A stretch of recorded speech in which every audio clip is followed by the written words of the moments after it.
Elara's world was a mosaic of shattered memories and fragmented thoughts. As a memory weaver, her hands worked not with thread and needle, but with the delicate, ephemeral stuff of the mind.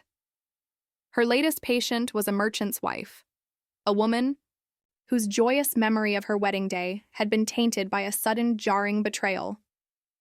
The moment Elara touched her temple, she was swept into a sea of glittering moments, a swirling vortex of a forgotten celebration. The memory was a fragile, crystalline thing, sharp with the pain of an unspoken insult.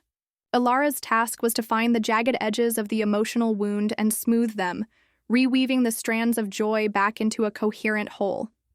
She saw the husband's fleeting glance toward another woman, a moment the merchant's wife had barely registered consciously, but which had burrowed deep into her subconscious, turning the bright memory gray.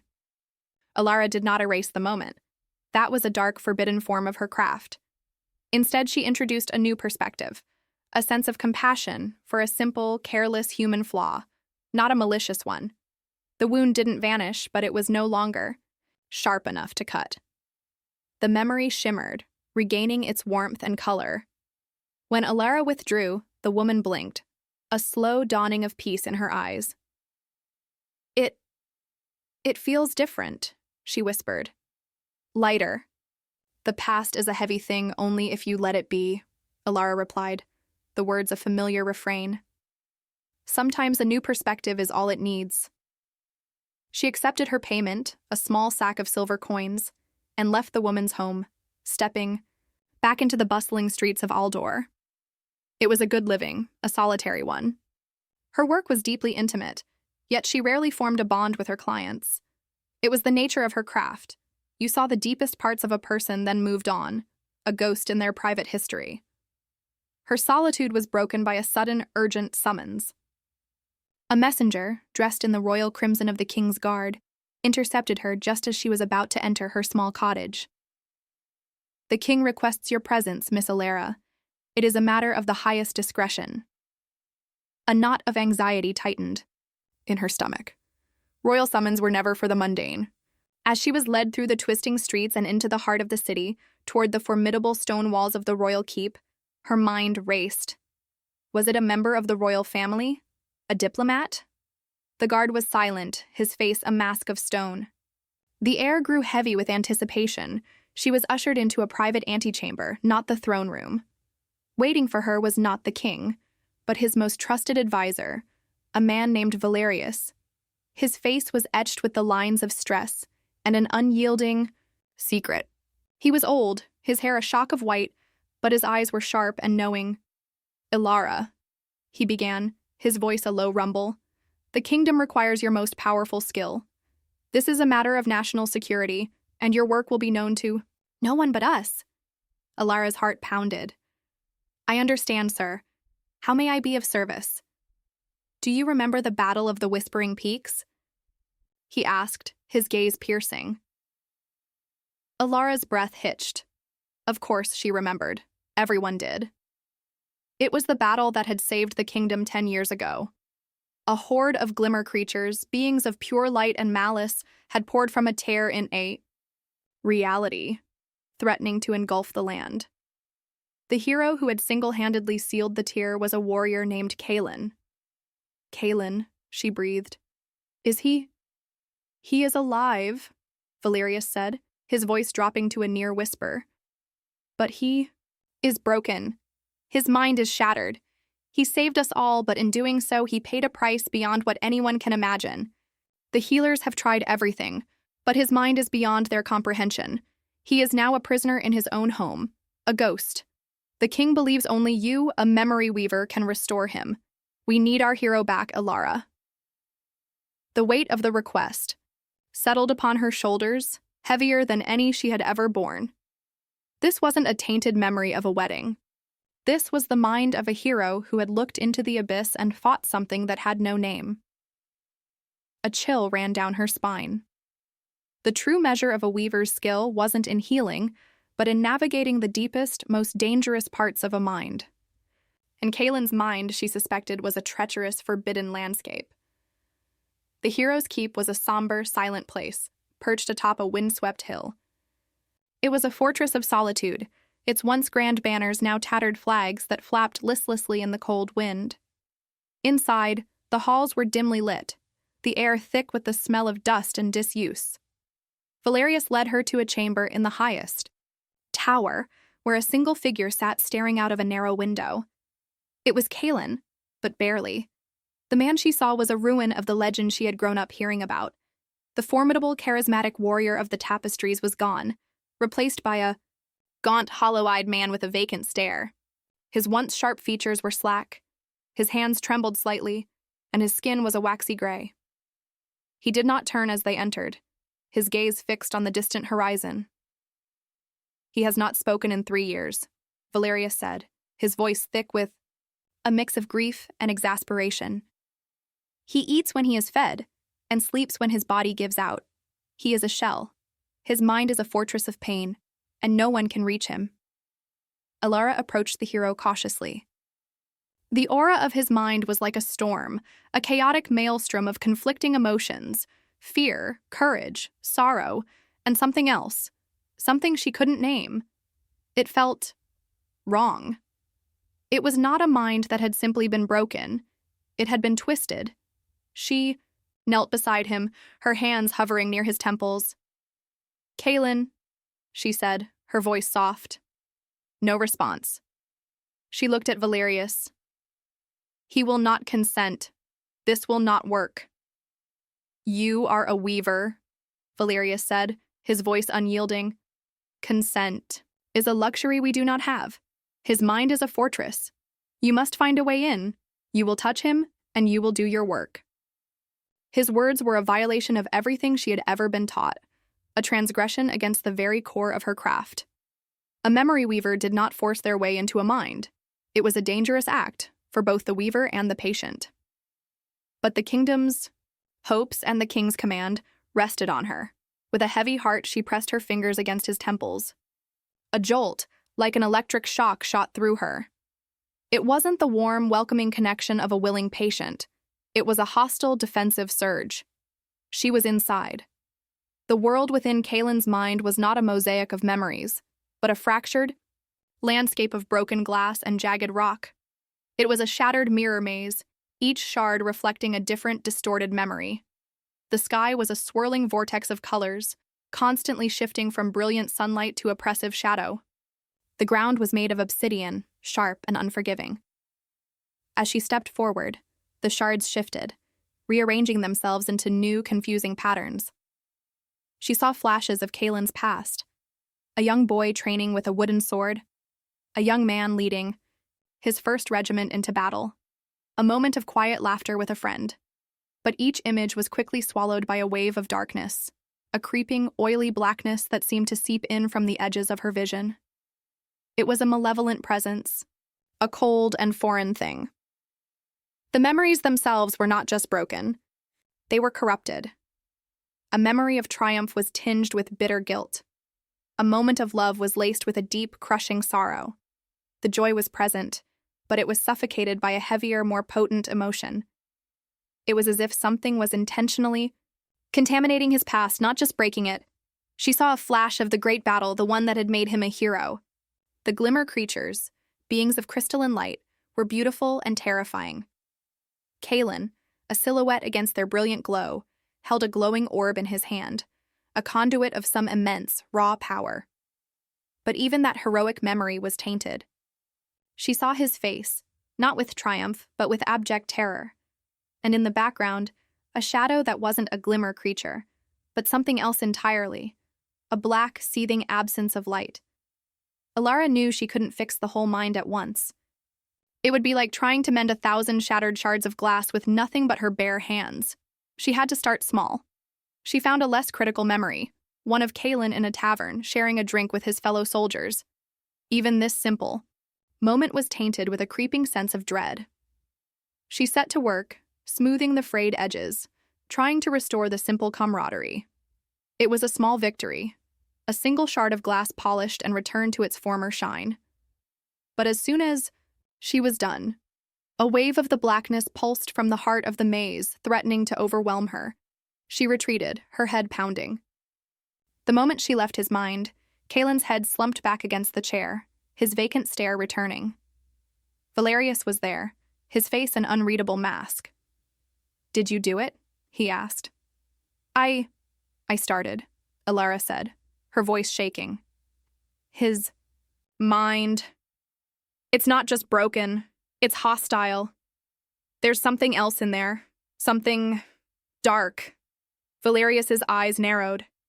"Get your rest, Elara. You will return tomorrow. You will not stop until he is whole again." For the next few weeks, Elara returned to Kaelen's mind, a reluctant ghost in a haunted house. She learned to navigate the treacherous, shifting maze, avoiding the most corrupted memories and working on the fringes. She mended a memory of a childhood pet, a fleeting moment of peace on a quiet lake, a fond memory of his mother's smile. With each successful weave, the core of the blackness seemed to pulse, its threat growing stronger. As she worked, she began to piece together fragments of Kaelen's past, forming a fragile picture of the man he once was. He was a good man, fiercely loyal, driven by a simple sense of duty.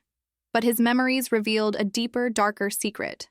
He was a seer, one of the last of his kind, gifted with the ability to see things that others could not. He had seen the glimmer creatures coming. He had seen the tear in reality. She also began to notice patterns. The blackness wasn't just a corruption, it was a thing with its own will. It was actively fighting her, sending tendrils of darkness to obscure her vision, to confuse her path, to whisper lies that were not Kaelen's thoughts. She realized it wasn't a trauma. It was a parasite, feeding on his pain and misery. One day, while mending a memory of Kaelen's first victory in battle, she saw it clearly. The battle was glorious, a moment of pure, unbridled courage. But beneath the memory, like an undertone of a discordant note, was a whisper. "You think this is victory? They will return. And next time, there will be nothing left." The whisper wasn't Kaelen's. It was the voice of the blackness. Elara withdrew from the memory, her heart pounding. She had to find the source. She couldn't keep mending fragments forever. She needed to go to the core. She decided to try to communicate with Kaelen himself, a desperate gamble. He was a prisoner in his own mind, but perhaps a part of him was still aware. She returned to the keep, and instead of touching his temple, she took his hand. It was cold and unresponsive. She focused, using her craft to send a tendril of her own consciousness a small, gentle probe. "Kaelen?" she sent. "Kaelen, can you hear me?" For a long moment, there was nothing. She was about to give up when a faint, distant echo came back. "Go away!" The voice was weak, but it was there. It was his. "Kaelen," she said, her voice filled with hope. "It's Elara. I'm here to help you." "You can't." The thought echoed, laced with a familiar sorrow. "You can't fix this. You don't understand." "Then help me understand," she pleaded, her heart aching for him. Show me what happened." She waited, her mind open and ready. A long silence passed, filled only with the cold wind rattling the window pane. Then, slowly, painfully, a memory began to unfurl, not in a chaotic flash, but in a deliberate, lucid sequence. It was a memory Kaelen was consciously choosing to share. The memory unfolded like a slow-motion tapestry. It was the battle of the Whispering Peaks. But this time, Elara was there, a ghost watching the scene play out. Kaelen, a figure of strength and purpose, stood before the tear in reality, a gaping wound in the fabric of the world. The glimmer creatures poured through, their crystalline bodies shimmering with malevolence. Kaelen held the glowing orb, the conduit she had seen in the fragmented memory. It was an ancient artifact, the Heart of Light, capable of sealing the rift. He raised it, and a blinding wave of energy pulsed from it, pushing the glimmer creatures back into the tear. The tear began to shrink, to close. But then, the unexpected happened. From the deepest recess of the tear, a new entity emerged. It was not a creature of light, but of pure, unadulterated shadow. It was the blackness she had seen in his corrupted memories, a seething, formless horror.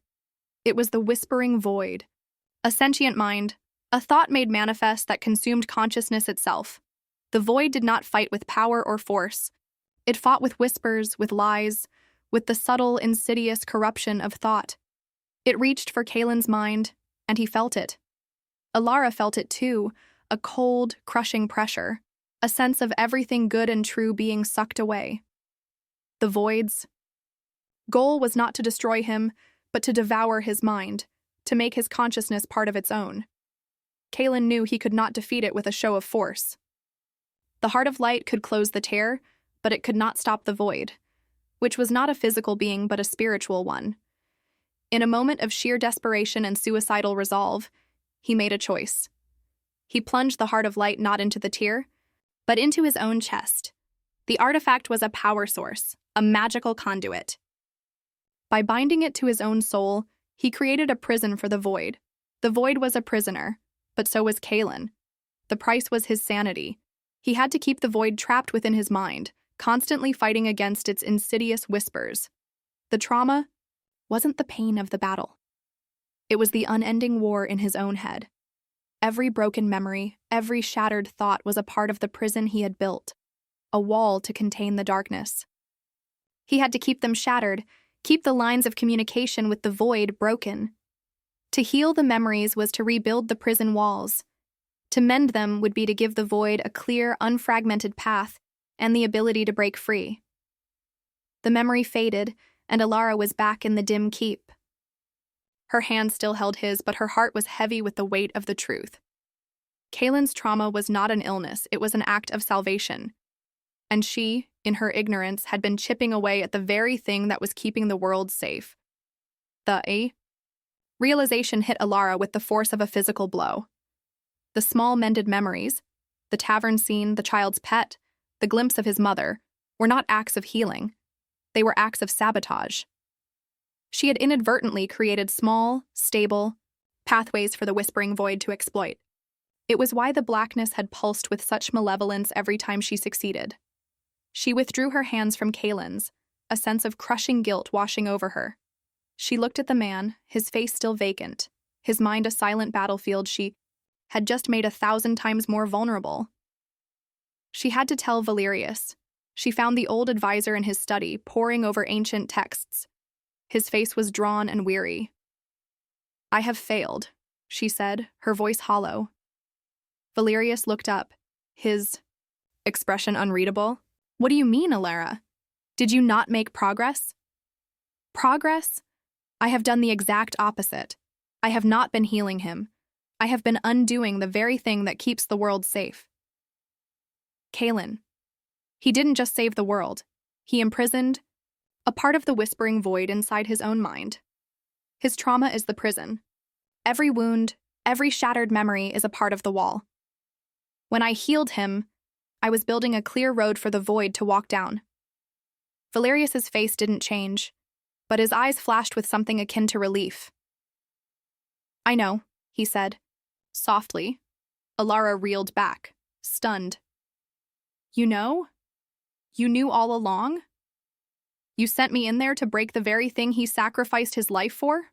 "No," he said, his voice laced with a deep, sorrowful ache. "Not to break it. To mend it. He is a good man, Elara. He is my oldest friend. 10 years. For 10 years he has suffered in silence, a ghost in his own home, fighting an unending war that no one knows about. I could not bear to watch it anymore. I hoped there was another way. A way to heal him, to give him peace, without unleashing that thing on the world." He gestured to the texts on his desk. "I have spent the last decade searching for a solution, a different method to bind the void. I found nothing. You were my last desperate hope. I thought a weaver, with your unique abilities, could find a different path, a way to separate the pain from the prison. But you can't," Elara said, the truth an anvil in her stomach. "The pain is the prison. You can't have one without the other." Just then, a tremor ran through the keep. It was subtle, a low vibration in the floor, but Elara felt it in her very soul. It was a ripple of power from Kaelen's mind. The whispering void was no longer silent. It was awake. It was aware. And it was starting to fight. Elara rushed back to Kaelen's chamber. He was no longer staring blankly out the window. His eyes were wide, a look of pure terror on his face. He was staring at his own hands, which were now trembling violently. The air in the room was cold, an oppressive, suffocating chill that seemed to suck the warmth out of the light. She didn't need to touch him to know what was happening. The whispering void, sensing the gaps she had created, was actively trying to break free. It was no longer a silent parasite. It was an angry, roaring beast, testing the limits of its cage. "You broke the chains." A cold, hissing voice echoed in her mind, a thought that was not her own. "You gave me a path. Now you will see what lies beyond the wall." She saw the memories she had mended begin to unravel. The peaceful tavern scene became a moment of blinding rage, the memory of his mother's smile twisted into a sneering visage. The very acts of kindness and healing she had performed were now weapons against them, twisted and corrupted by the void, turning his own past against him. Kaelen began to writhe in his chair, a low groan escaping his lips. Valerius entered the room, his hand on the hilt of his sword, as if he could somehow fight this spiritual enemy. "You have to go back in," Valerius said, his voice cracking with desperation. "You have to fix it. You have to close the gaps." "You made. I can't," Elara cried out. "I don't know how. I can't unweave a memory. You can only change a perspective. You can't erase the path you've created. Then you must find a new one." Valerius's voice rose, a blend of command and pleading. Elara knew he was right. She couldn't reverse her mistake. She had to do something new, something no weaver had ever dared to do. She had to build a new kind of prison. She took a deep, shuddering breath and placed her hands back on Kaelen's temples. The hostile jolt was even stronger this time, a full-fledged magical assault. She pushed through it, focusing all her will, and entered the swirling chaos of his mind. The shattered maze was no longer just fractured. It was actively collapsing. The shards of glass were shattering into dust, the obsidian floor was turning to quicksand. The black tendrils of the void were everywhere, coiling around every memory she had touched, turning them into nightmarish distortions. The entire prison was on the verge of total collapse. "Foolish weaver," the voice of the void hissed in her mind, a cold laugh that resonated with the silence of the abyss. "You opened the door. Now I will walk through it and consume this world." Suddenly, a new voice echoed in the chaos. "Elara." It was Kaelen's voice, a thread of light in the overwhelming darkness. "Don't fix it. Weave a new one." She looked for him in the maelstrom.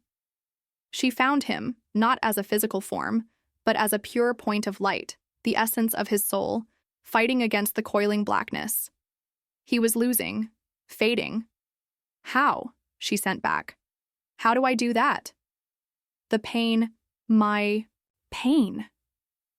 "It is a tool," his voice came back, strained but clear. "My suffering, use it. Weave it into a new prison, a stronger one. One with no gaps for it to walk through." The idea was insane. Her craft was about mending, smoothing, and healing. It was never about using pain as a building block. But there was no other way. The void was gaining strength. She could feel her own mind beginning to fray at the edges, the weight of the darkness threatening to overwhelm her. Elara reached for Kaelen's memories, not the peaceful ones she had tried to mend, but the most painful, most traumatic ones. The memory of the day he lost his father in battle. The memory of being branded a traitor by a jealous rival. The memory of the fear and exhaustion of the long campaign that had led to the Whispering Peaks. She did not try to heal them. Instead, she embraced their sharpness, their raw, unadulterated agony. She focused her magic, her will, and her craft, not on soothing the edges, but on binding them together. She took the grief of his father's death and used it as a mortar, a powerful, dark emotion to hold the new walls together. She took the betrayal of his rival and wove its jagged edges into a spire, a sentinel against intrusion. The fear and exhaustion of his campaign she turned into the foundation, an unyielding rock upon which the new fortress would be built. As she worked, the whispering void screamed in her mind. You cannot do this. This is not your power. You are a healer, not a destroyer. You're wrong, Elara sent back, a sudden surge of power and purpose coursing through her. I am a weaver, and a weaver can make anything from what is broken, even a cage. She reached for the memory of his final suicidal choice, the moment he had plunged the heart of light into his own chest. This was the heart of the prison. The memory was raw with a pain she could not comprehend, a profound and terrible agony. She took that pain and used it to bind everything together, a final unyielding seal. The core of his being, the point of light that was Kaelen, assisted her from the inside, a silent, powerful anchor. It was not healing. It was something new, something terrifying. She was taking his darkest memories, his deepest traumas, and turning them into an impenetrable fortress. She was not removing his suffering, but giving it a purpose. The struggle was a maelstrom of light and shadow. The void, enraged and desperate, lashed out with all its power, trying to shatter the new walls as they were being built. It whispered lies of fear and doubt into her mind. He will never be whole. You will be a monster, just like him. You will forever be bound to his darkness. The whispers were powerful, but Elara held firm. She focused on the point of light that was Kaelen's soul, a beacon of trust and strength. He had made this choice to save the world, and she would honor it by making his sacrifice permanent. The last piece fell into place. The new prison was complete. It was not a chaotic maze of broken glass, but a formidable, unyielding fortress of sorrow and purpose. It was a prison built from pain, and it was beautiful in its terrible strength. As she finished the final weave, a wave of profound exhaustion washed over her.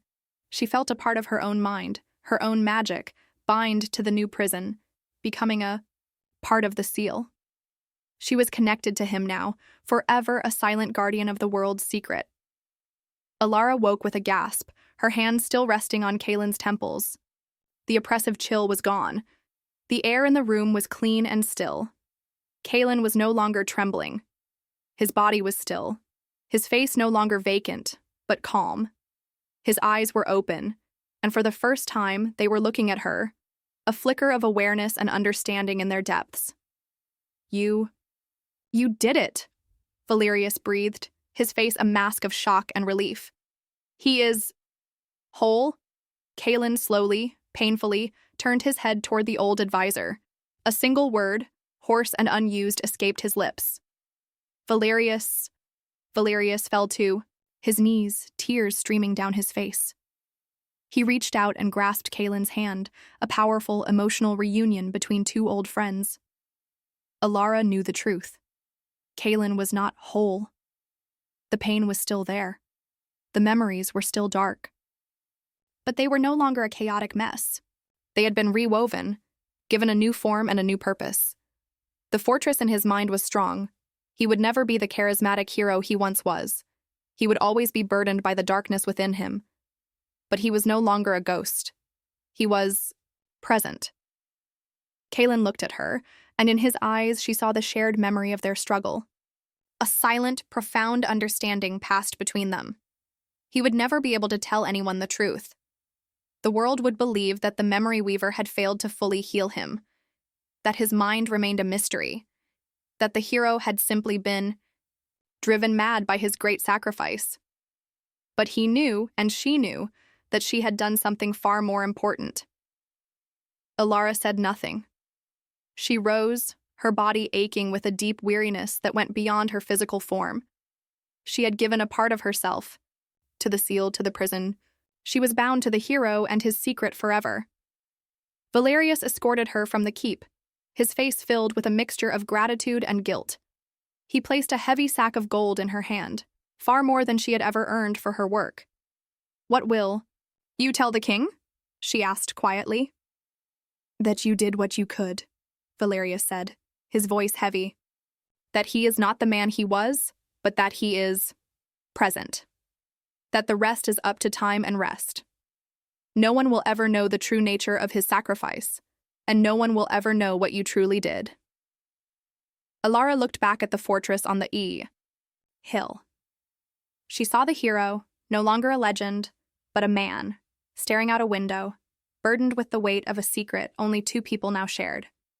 She had come to heal him, but instead, she had helped him build a more resilient cage for his own darkness.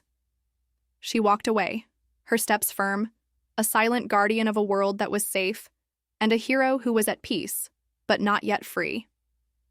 Her craft was changed forever. It was no longer about mending, but about understanding that some wounds are not meant to be healed, but to be repurposed, and that some of the greatest acts of salvation are built from the deepest of sorrows.